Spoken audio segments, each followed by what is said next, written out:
10 సంవత్సరాల బీఆర్ఎస్ పాలనలో మెదక్ జిల్లాకు ఎంపీ నిధులు వచ్చేవి కావని రఘునందన్ రావు ఎంపీగా గెలిచిన తర్వాత మెదక్ నియోజకవర్గానికి ఎంపీ నిధులు మంజూరు అవుతున్నాయని మాసాయిపేట బీజేపీ మండల పార్టీ అధ్యక్షులు నాగేందర్ రెడ్డి అన్నారు.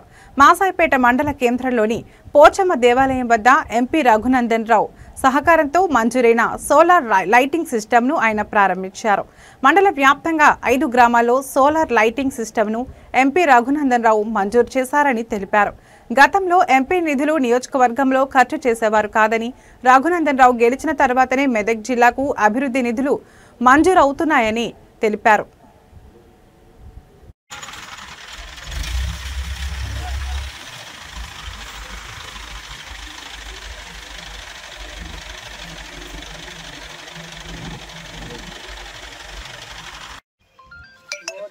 ఫస్ట్ లైట్ పెట్టి జాతర కూడా ముంగడు ఉండాలి. బీజేపీలు చందాల గిన్నెలకు ఏమైనా తక్కువైనా కలపాలి, ఏమైనా తక్కువైనా కలపాలి.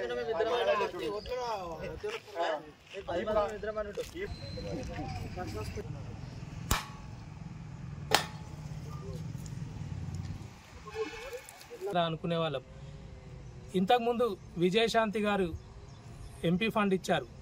ప్రతి గ్రామానికి ఏదో ఒక కార్యక్రమంలో భాగంగా తనిచ్చారు. ఈ 10 సంవత్సరాలలో అసలు ఎంపీ ఉన్నాడా లేడా, ఎంపీ ఫండ్ ఏ గ్రామానికైనా ₹1 కూడా ఇవ్వలేదు.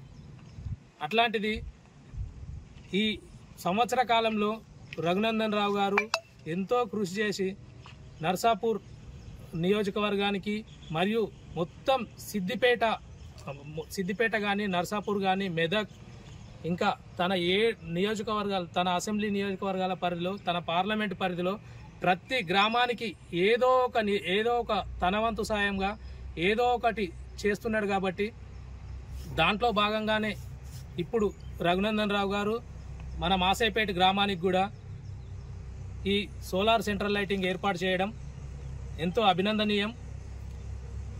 ఇలాగే ముందు